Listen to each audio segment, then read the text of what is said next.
Hello friends, मैं निशा प्रजापत। आज दिनांक है 4 सितंबर। तो आज का अपन करंट पढ़ते हैं। सब लोग रेडी हो? स्टार्ट करें। चलो, क्वेश्चन नंबर 1 है, हाल ही में global finance central banker report card 2023 में शक्तिकांत दास को कौन सी रेटिंग मिली है? ठीक है, तो ऑप्शन ए है C+, ऑप्शन बी है A+, ऑप्शन सी है B+, ऑप्शन डी है D+। तो इसमें करेक्ट आंसर क्या होगा? इसमें आपका करेक्ट आंसर होगा A+। जो शक्तिकांत है, शक्तिकांत दास को A+ रेटिंग मिली है। इसके साथ ही अपन चर्चा करते हैं A+ रेटिंग और किसको मिली है। A+ रेटिंग देखो,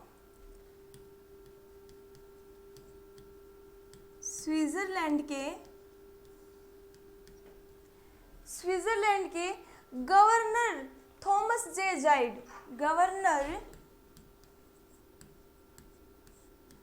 थॉमस जे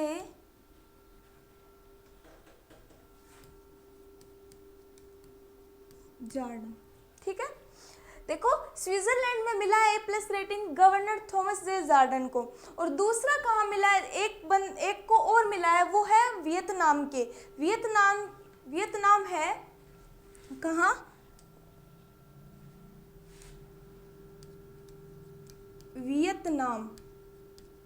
वियतनाम में किसको मिला है? वियतनाम में मिला है गवर्नर गुथेन थी होंग। गवर्नर गुथेन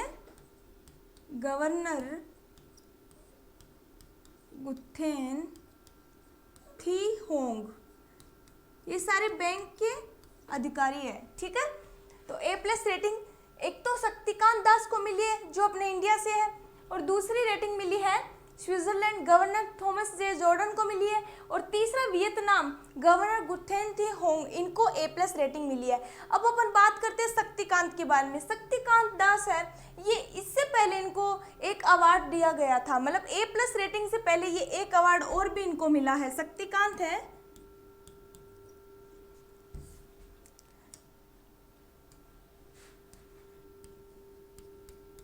शक्तिकांत दास को मतलब A+ रेटिंग से पहले उन्हें एक अवार्ड से और नवाजा गया था। एक अवार्ड उनको मतलब चुना गया था। किसके रूप में चुना गया था? गवर्नर ऑफ द ईयर, मतलब जून के अंदर, जून 2023 में गवर्नर ऑफ द ईयर, मतलब इस साल के गवर्नर चुने गए हैं, गवर्नर ऑफ द ईयर।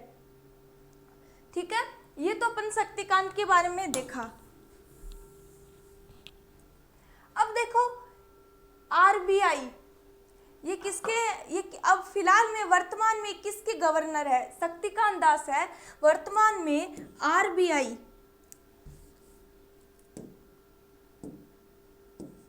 वर्तमान में ये अध्यक्ष है या गवर्नर है, कौन सी बैंक के हैं?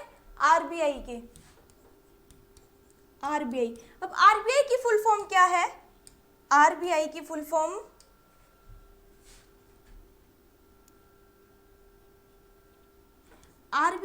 फॉर्म है reserve bank of India. Reserve bank of India.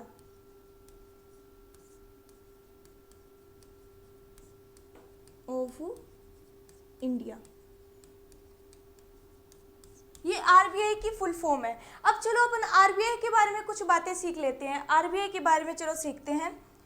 RBI है, इसकी स्थापना कब की गई? मतलब RBI का स्थापना दिवस कब है या इसको स्थापित कब किया गया, वो देखते हैं। ये किया गया 1 अप्रैल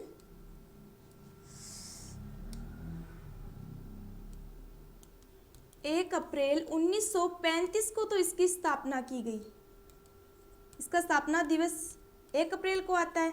ठीक है, और इसके बारे में इसका राष्ट्रीयकरण कब किया गया? ये तो इसकी स्थापना हुई है, और इसका राष्ट्रीयकरण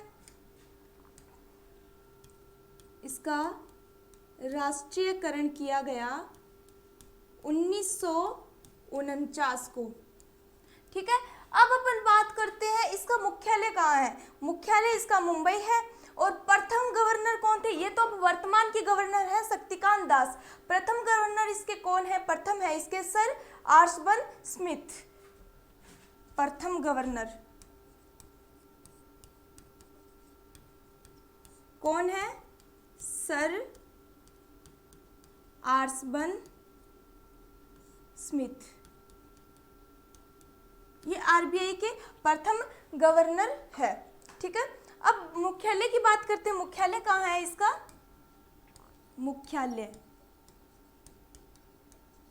मुख्यालय है इसका मुंबई में। आरबीआई का मुख्यालय मुंबई में। और आरबीआई को अपन और क्या बोलते हैं, आरबीआई को बैंकों का बैंक भी बोलते हैं। आरबीआई को बैंकों का बैंक भी कहा जाता है। ठीक है, ये अपन ने आरबीआई के बारे में सारी स्टडी कर ली है। अपन आरबीआई के बारे में शक्तिकांत दास के बारे में देख लिया है। और जो तीन देश हैं, एक तो स्विट्जरलैंड, वियतनाम और भारत, तीनों के अपन ने क्या देख लिए, किस किस को A+ रेटिंग मिली है, वो 3 जने भी देख लिए हैं। ठीक है, समझ में आ गया। नेक्स्ट क्वेश्चन करें। नेक्स्ट क्वेश्चन है 2 सितंबर 2023 को पुरुष हॉकी 5S एशिया कप 2023 का खिताब किसने जीता। तो ऑप्शन ए है पाकिस्तान, ऑप्शन बी है बांग्लादेश, ऑप्शन सी है भारत, ऑप्शन डी है श्रीलंका। तो इसका करेक्ट आंसर क्या होगा, इसका करेक्ट आंसर होगा भारत। भारत ने है वो पुरुष हॉकी 5S एशिया कप 2023 का खिताब जीता है। अब देखो अपन ये जो खिताब जीता है एशिया का, ये किसने, भारत ने पाकिस्तान की टीम को हरा कर जीता है। किसके साथ हुआ था, ये पाकिस्तान के साथ हुआ था। तो भारत ने किसको हराया था, भारत की टीम ने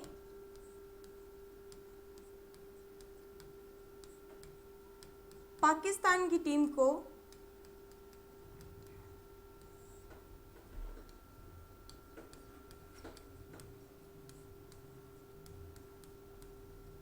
हराकर ये खिताब जीता। ठीक है, अब इसके बारे में स्थान कहाँ पर हुआ था, ये इसका स्थान और पता करते हैं। स्थान है इसका, स्थान का नाम क्या है, स्थान है ओमान के सलाहल। ओमान के सलाहल स्थान है, वहां पर आपका पुरुष हॉकी 5S एशिया कप 2023 हुआ था। कहाँ था, ओमान। कहाँ है, ओमान। ओमान के सलाहल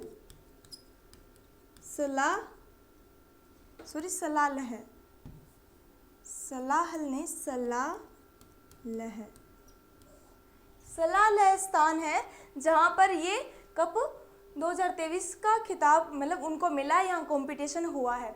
इसके बाद अपन बात करते हैं ये जो अपना क्या है,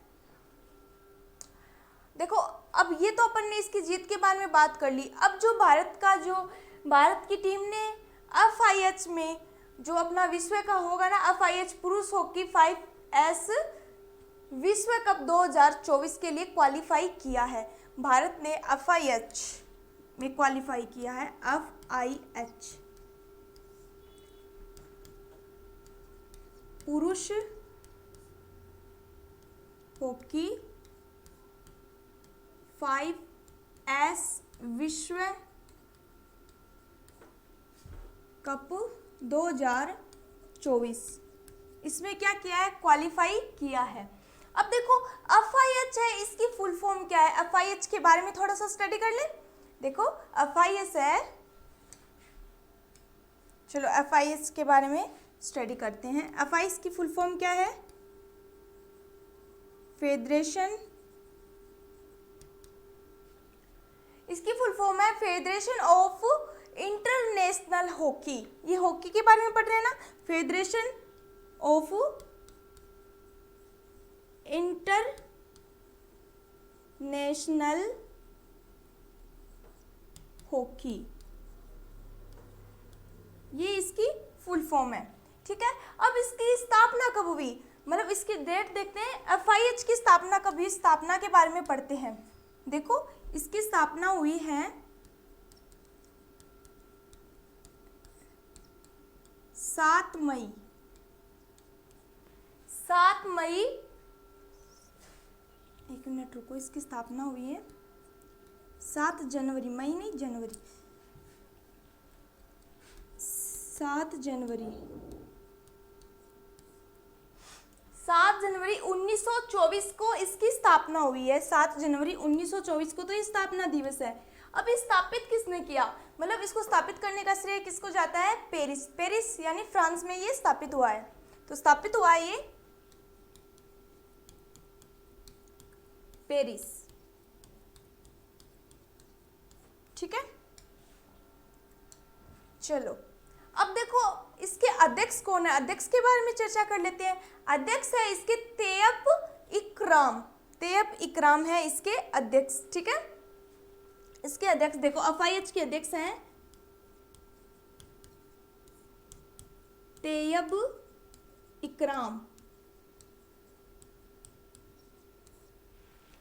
ये तो इसके अध्यक्ष है। अब इनका मुख्यालय कहाँ है, मुख्यालय है स्विट्जरलैंड के लोजेन में, मतलब स्विट्जरलैंड है वहाँ लोजेन है, वहाँ इनका मुख्यालय है। तो इनका मुख्यालय है स्विट्जरलैंड,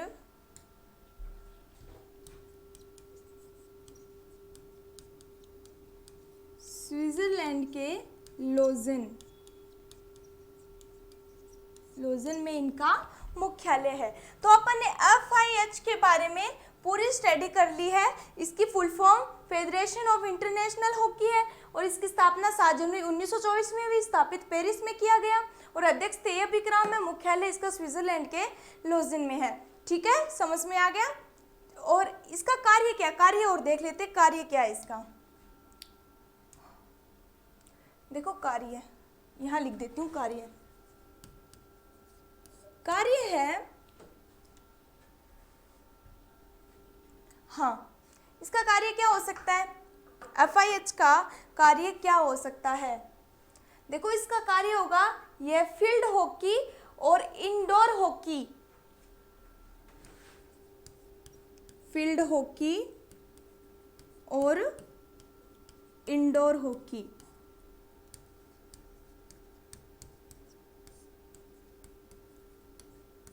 हॉकी के मध्य किसका कार्य करेगा, गवर्निंग बॉडी का कार्य करेगा, गवर्निंग के मध्य गवर्निंग बॉडी का कार्य करेगा।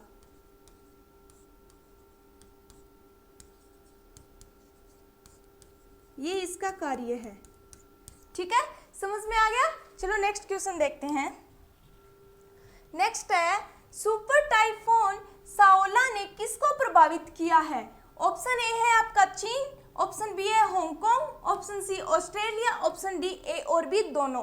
तो देखो अभी तूफान आया था सुपर टाइफून साओला, ये किसका नाम हो सकता है, ये तूफान का नाम है सुपर टाइफून साओला। ये इसने किसको प्रभावित किया है, ऑप्शन आपको 3 बता रखे हैं, तो इनमें से देखो ऑप्शन आपका डी होगा, चीन और हांगकांग दोनों को इसने क्या किया है, प्रभावित किया है, दोनों को प्रभावित किया है। तो देखो अब अपन इस तूफान के बारे में कुछ और भी जान लेते हैं। ये जो अपना तूफान आया है कौन सा, सुपर टाइफून साओला, ठीक है, इसकी रफ्तार कितनी है, कितनी रफ्तार से, ये 200 किलोमीटर इसकी रफ्तार है, 200 किलोमीटर पर घंटे से भी अधिक है, से अधिक रफ्तार से हांगकांग में ये टकराया था। और इसने चीन के घनी आबादी क्षेत्र में भी क्या किया था, घनी आबादी क्षेत्र कौन सा था, गुआंगडोंग नहीं, ये सही है, गुआंगडोंग प्रांत है, वहां पर उसने क्या की थी, तबाही मचाई थी। गुआंगडोंग प्रांत कौन सा, गुआंगडोंग प्रांत, प्रांत ये कहाँ है, चीन में है। ये चीन के गुआंगडोंग प्रांत में भी इसने क्या की, तबाही मचाई थी।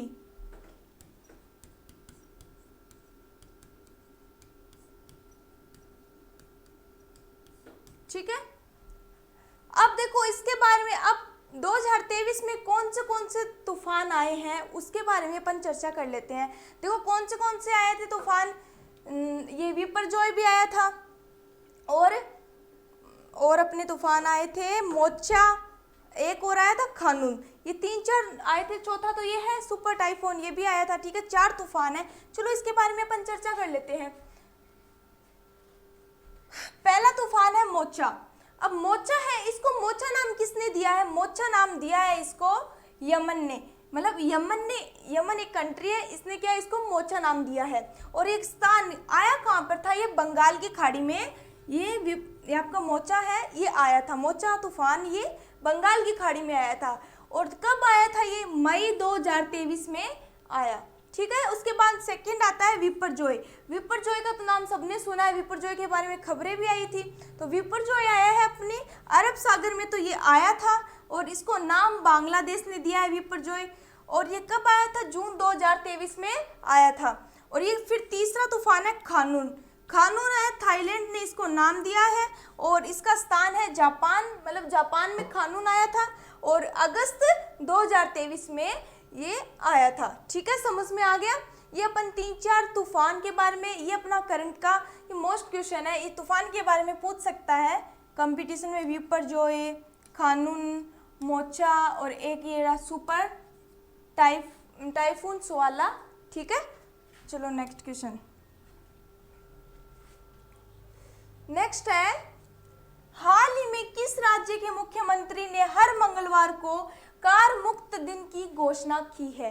कार मुक्त दिन की घोषणा किसने की है, ये इसने पूछा है। तो ऑप्शन ए इसका Haryana, option B Rajasthan, option C Madhya Pradesh, option D Bihar. तो इसका करेक्ट आंसर क्या होगा? देखो इसका करेक्ट आंसर होगा ऑप्शन ए हरियाणा। हरियाणा के मुख्यमंत्री हैं, उन्होंने क्या किया है? मंगलवार को कार मुक्त दिन की घोषणा की है। अब जो हरियाणा है उनके मुख्यमंत्री कौन है उसके बारे में चर्चा करते हैं। तो इनके मुख्यमंत्री हैं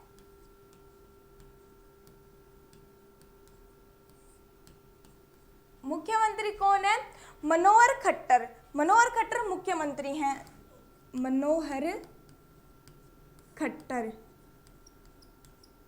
ठीक है, अब बात करते हैं इनका जो मतलब क्या बोलते हैं, राज्यपाल।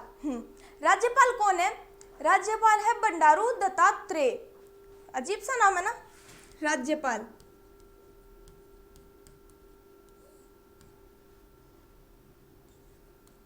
बंडारू दत्तात्रेय। ठीक है, तीसरी चीज अपन देखते हैं इसमें, इसकी राजधानी। ये जो मतलब ये है ना, कौन से? हरियाणा की राजधानी देख लेते हैं। हरियाणा के अंदर जो मुख्यमंत्री है, इन्होंने हर मंगलवार को कार मुक्त दिन की घोषणा की है और इनके मुख्यमंत्री का नाम मनोहर खट्टर है और राज्यपाल इनके बंडारू दत्तात्रेय है। और इसकी राजधानी कहाँ है हरियाणा की? हरियाणा की राजधानी चंडीगढ़।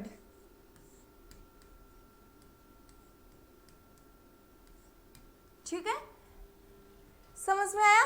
नेक्स्ट क्वेश्चन करते हैं। चलो नेक्स्ट क्वेश्चन है, हाल ही में किसने आकाशवाणी के प्रधान महानिदेशक का पदभार संभाला है?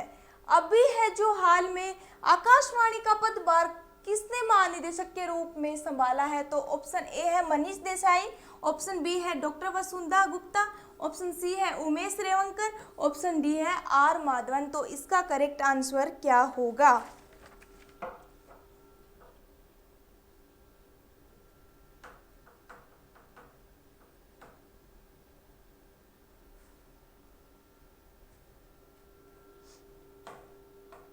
देखो इसमें करेक्ट आंसर होगा आपका option B, Vasundhara Gupta.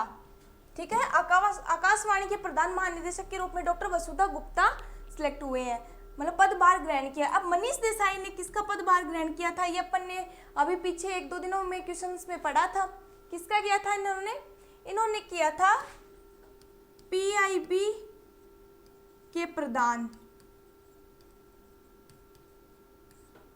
PIB के प्रधान के रूप में अध्यक्ष, मतलब प्रधान बोलो या महानिदेशक बोलो, ठीक है। पीआईबी के महानिदेशक बने थे ये। महानिदेशक के रूप में तो मनीष देसाई पीआईबी के महानिदेशक बने हैं। अब उमेश रेवंकर ये किसके बने हैं? उमेश रेवंकर एफआईडीसी के बने हैं नए अध्यक्ष।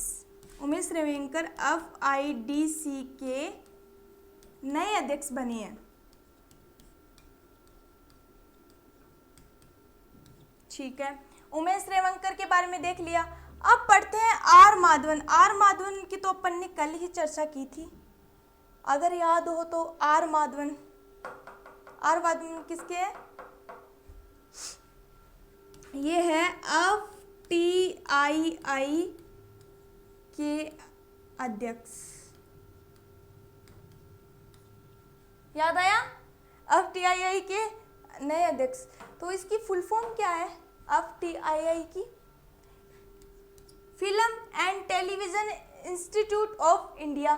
ठीक है, ये इसकी, चलो लिख लेती हूँ, film of television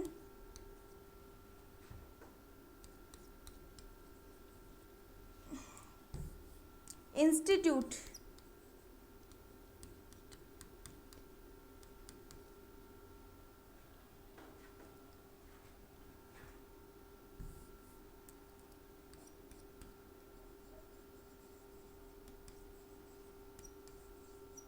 institute of India. ठीक है, ये इसकी फुल फॉर्म है। और ये अपन को पता लगा है आकाशवाणी के प्रधान निदेशक डॉक्टर गुप्ता बने हैं। ठीक है, नेक्स्ट क्वेश्चन करते हैं। नेक्स्ट है, हाल ही में किसे सी इज इंडिया द्वारा मिसेस यूनिवर्स इंडिया का ताज पहनाया गया है? तो इसका करेक्ट आंसर क्या होगा? मतलब अभी सी इज इंडिया का जो कंपटीशन हुआ था उसमें मिसेस यूनिवर्स इंडिया का ताज किसको पहनाया है? ऑप्शन ए आपका है माधुरी पटेल, बी है प्रियांश सेन, सी है खुशी पटेल और डी है सिन्नी शेट्टी। तो इसका करेक्ट आंसर क्या होगा? देखो, इसका करेक्ट आंसर होगा माधुरी पटेल। माधुरी पटेल को मिसेस यूनिवर्स इंडिया का ताज पहनाया है। और ये प्रियांश सेन के बारे में तो जानते हो, अभी फिलहाल में इसकी चर्चा की थी। प्रियांश सेन को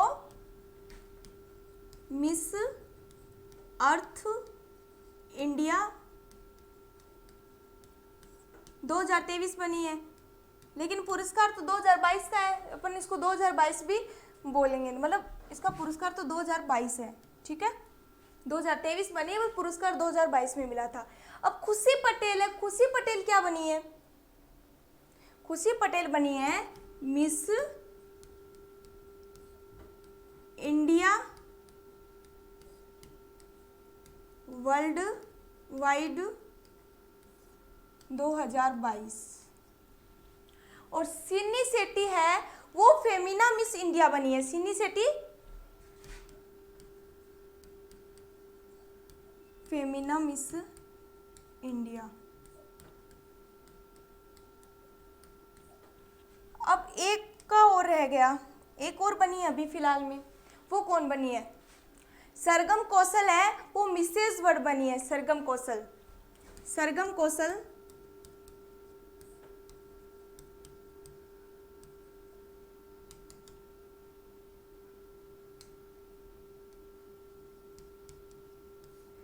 कौशल क्या बनी है? Mrs world. सरगम कौशल ने मिसेस वर्ल्ड का पुरस्कार अचीव किया है, मिसेस वर्ल्ड 2022। ये सारे 2022 में ही हुए हैं, मतलब पुरस्कार 2022 के और मिले इन्हें 2023 में है। ठीक है, समझ में आ गया? अपन ने देखो इनका पता चल गया। सीज इंडिया का मिसेस यूनिवर्स का जो ताज है वो माधुरी पटेल ने लिया है, और प्रियांश सेन ने मिस अर्थ इंडिया 2022 खिताब जीता है, खुशी पटेल ने मिस इंडिया वर्ल्ड वाइड 2022 जीता है, और सिन्नी शेट्टी ने फेमिना मिस इंडिया 2022 जीता है, और सरगम कौशल ने मिसेस वर्ल्ड 2022 का खिताब जीता है।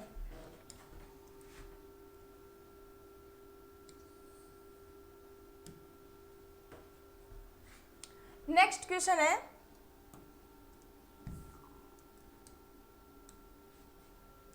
हाल ही में किस आर्गुमेंट्री क्यूब बनाया है? तो इसका ऑप्शन ए है भूटान, बी है श्रीलंका, सी है भारत, ऑप्शन डी है बांग्लादेश। तो इसका करेक्ट आंसर क्या होगा?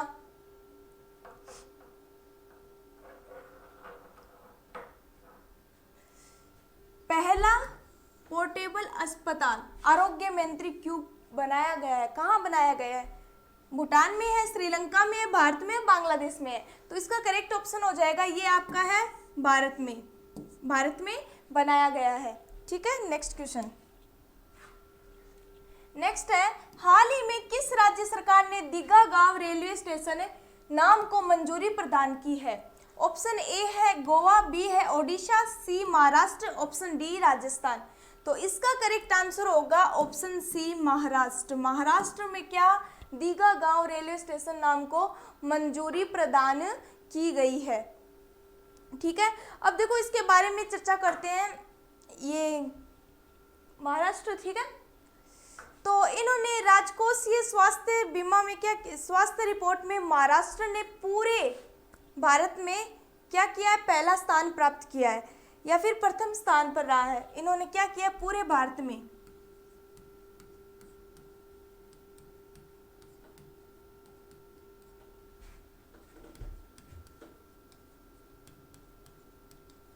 राजकोषीय स्वास्थ्य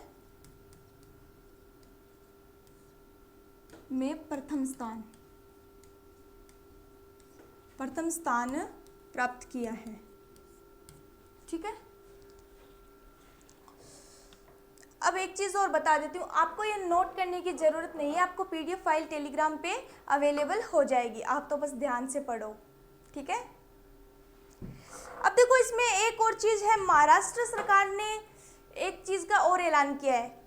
कोई बता सकता है किसका किया है? महाराष्ट्र सरकार ने ये अपना जो पहला उद्योग रत्न है, महाराष्ट्र ने अपना पहला उद्योग रत्न किसको दिया है? रतन टाटा को दिया है। महाराष्ट्र सरकार है ना, महाराष्ट्र सरकार ने पहला उद्योग रत्न रतन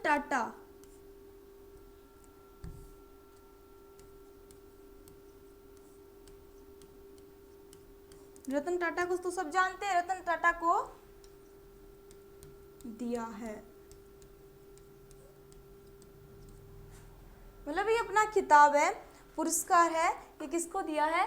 रतन टाटा को। पुरस्कार लिख लेना यहाँ, रतन टाटा को दिया है।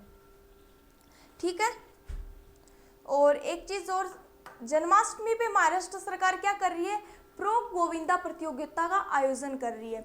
इसमें एक चीज और पढ़ लेते हैं अपन,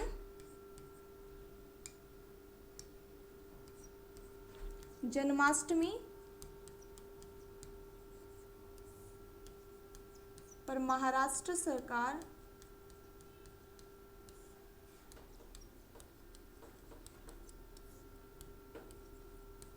प्रो गोविंदा प्रतियोगिता, अभी जन्माष्टमी आएगी, जन्माष्टमी कब आती है?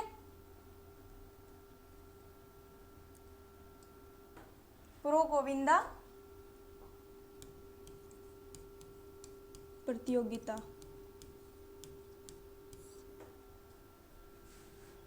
का आयोजन करेगी।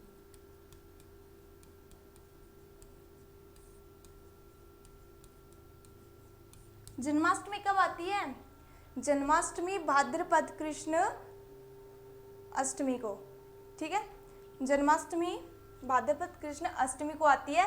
तो उस टाइम जन्माष्टमी पर क्या करेगी? महाराष्ट्र सरकार प्रो गोविंदा प्रतियोगिता का आयोजन करेगी। ठीक है, नेक्स्ट क्वेश्चन। नेक्स्ट है, हाल ही में 2022 में स्मार्ट सिटी मिशन में अनुकरणीय प्रदर्शन करने में कौन सा राज्य शीर्ष स्थान पर रहा है? 2022 में स्मार्ट सिटी मिशन में अनुकरणीय प्रदर्शन करने में कौन सा राज्य शीर्ष स्थान पर रहा है? मतलब पहले स्थान पर कौन सा राज्य रहा है? तो ऑप्शन ए है राजस्थान, बी उत्तर प्रदेश, सी गुजरात, डी मध्य प्रदेश। तो इसका करेक्ट आंसर क्या होगा? उत्तर प्रदेश, मध्य प्रदेश, गुजरात, राजस्थान। तो इसका करेक्ट आंसर हो जाएगा आपका मध्य प्रदेश। मध्य प्रदेश करेक्ट होगा। मध्य प्रदेश है वो स्मार्ट सिटी मिशन में अनुकरणीय प्रदर्शन करने में प्रथम स्थान पर, राज्य में प्रथम स्थान पर रहा है। और इसके बारे में और क्या जानते हो? इन्होंने जो मध्य प्रदेश की सरकार ने मुख्यमंत्री सीखो कमाओ योजना भी शुरू की है और पहली ऑनलाइन गेमिंग अकादमिक पुरस्कार भी अकादमिक स्थापित करने वाला मध्य प्रदेश पहला राज्य है। ठीक है,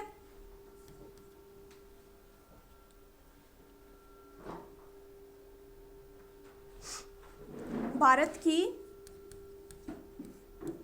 पहली ऑनलाइन गेमिंग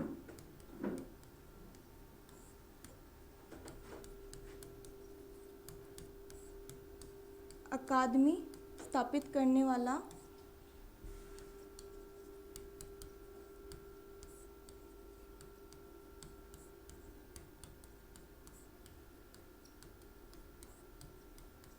पहला राज्य। ठीक है, और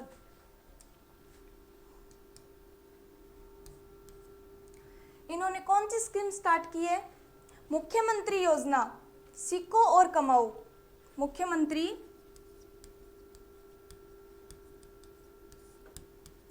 सीखो और कमाओ योजना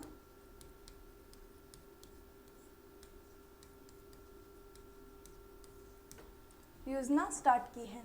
ठीक है, चलो नेक्स्ट क्वेश्चन।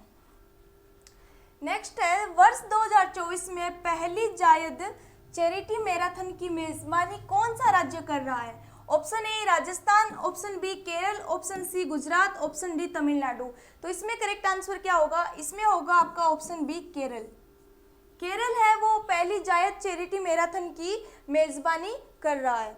ठीक है, और इसके बारे में थोड़ा वो जान लेते हैं। केरल का पहला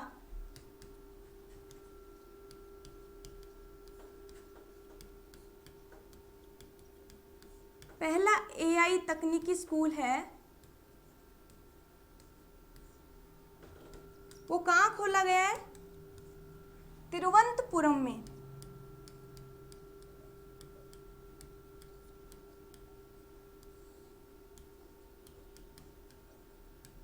तिरुवनंतपुरम में खोला गया है। ठीक है, और दूसरी चीज ये इसमें एक और स्कीम चालू की गई है, अतिथि पोर्टल। वो किसके लिए की गई है? वो प्रवासी श्रमिकों के लिए। अतिथि पोर्टल है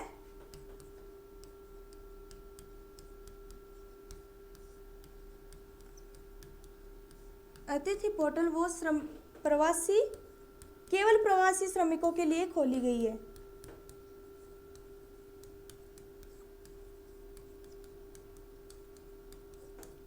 ठीक है, ये अपन ने केरल के बारे में देखा, इसमें कौन सी चीजें स्टार्ट हुई है। तो फ्रेंड्स, आपको ये वीडियो कैसा लगा? अगर अच्छा लगा है तो वीडियो को लाइक कीजिए और चैनल को सब्सक्राइब कर लीजिए। मिलते हैं नेक्स्ट क्लास में, तब तक के लिए ओके, बाय बाय।